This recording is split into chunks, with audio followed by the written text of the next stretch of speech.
చాలామందికి శివాజీ అనగానే కళ్లముందు మెదిలేది ఒక యోధుడు, కత్తిపట్టి కోటల్ని గెలిచిన ఒక మహావీరుడు. కాని ఆ కత్తి వెనుక ఒక పదునైన రాజనీతిజ్ఞుడు కూడా ఉన్నాడు, ఒక గొప్ప సామ్రాజ్య నిర్మాత ఉన్నాడు. ఈరోజు మనం తెలుసుకోబోయేది ఆ యోధుడి గురించి కాదు, ఆ నిర్మాత గురించి.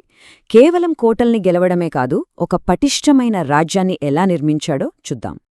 అయితే ఇక్కడే అసలు ప్రశ్న మొదలవుతోంది. యుద్ధభూమి నుండి దర్బారు వరకు ఆయన ప్రయాణం ఎలా సాగింది? చూడండి, కేవలం సైనిక బలంతో ఒక రాజ్యాన్ని గెలవడం ఒక ఎత్తు, కాని దాన్ని దశాబ్దాల పాటు నిలబెట్టడం, దానికి అంతకు మించి ఏదో కావాలి. మరి ఆ అద్భుతమైన మార్పు ఎలా సాధ్యమైందో ఇప్పుడు చూద్దాం. సో శివాజీని ఒక పాలకుడిగా పూర్తిగా అర్థం చేసుకోవాలంటే మొదట ఆయన ఎదుగుదలను గమనించాలి. ఇది కేవలం కోటలు గెలవడం గురించి కాదు, సున్నా నుండి ఒక వ్యవస్థను నిర్మించడం గురించి. ఒకసారి ఆయన ప్రయాణం ఎంత వేగంగా సాగిందో చూస్తే ఆశ్చర్యం కలుగుతుంది. కేవలం 16 వయస్సులో ఒక కోటను స్వాధీనం చేసుకోవడం దగ్గర్నుండి కేవలం 27 ఛత్రపతిగా పట్టాభిషిక్తుడవడం వరకు ప్రతి విజయం ఆయన్ని పరిపాలన అనే పెద్ద సవాలుకు సిద్ధం చేసింది. అయితే ఇక్కడే అసలు కథ మొదలవుతుంది. శివాజీ దగ్గర భూమి ఉంది, సైన్యముంది, సంపద కూడా ఉంది. కాని తన పాలనకు చట్టబద్ధత లేదు. అంటే ఆ రోజుల్లో ఆయన సాంకేతికంగా బీజాపుల్ సుల్తాన్ కింద ఒక జాగీర్దార్ కొడుకు అంతే, అధికారికంగా ఒక స్వతంత్ర పాలకుడు కాదు. మరి తనకంటూ ఒక గుర్తింపు, తన పాలనకంటూ ఒక చట్టబద్ధత ఎలా తెచ్చుకున్నాడు?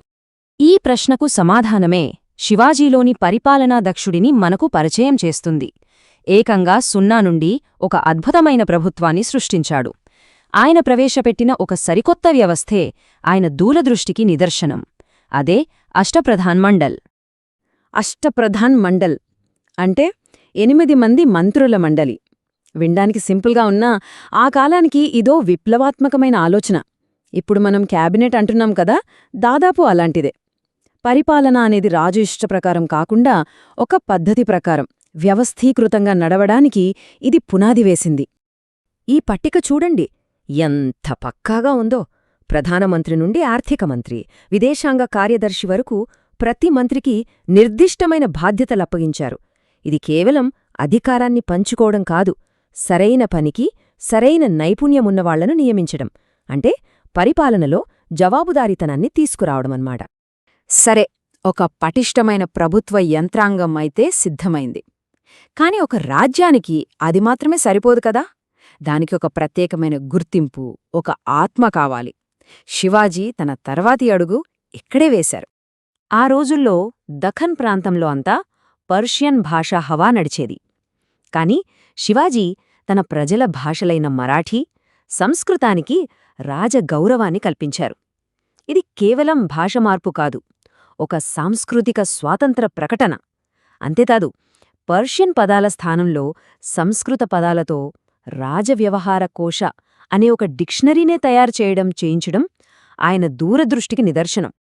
ఓకే, ప్రభుత్వం, భాష. ఇప్పుడు మనం చాలా ముఖ్యమైన, అలాగే కాస్త సున్నితమైన అంశం వైపు వెళ్తున్నాం. అదే మత విధానం.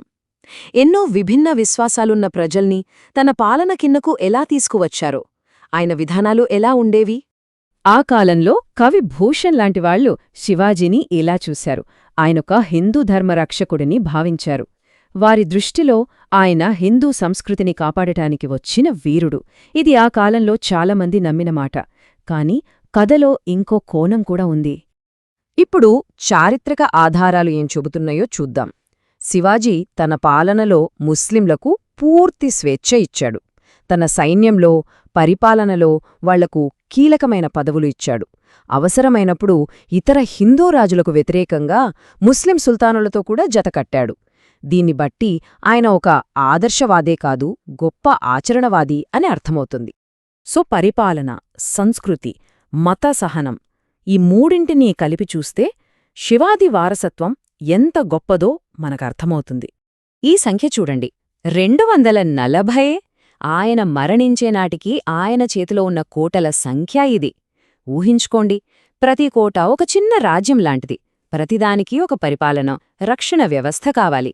దీన్ని బట్టి అర్థం చేసుకోవచ్చు ఆయన ఎంత పెద్ద, సంక్లిష్టమైన రాజ్యాన్ని నిర్మించాడో.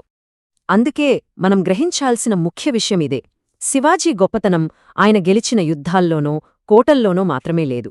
ఆ విజయాలను ఒక శాశ్వత రాజ్యంగా మార్చడానికి ఆయన నిర్మించిన పటిష్టమైన వ్యవస్థలలోనే ఆయన అసలైన వారసత్వం దాగి ఉంది. మరి ఈ విశ్లేషణను ఒక ప్రశ్నతో ముగిద్దాం.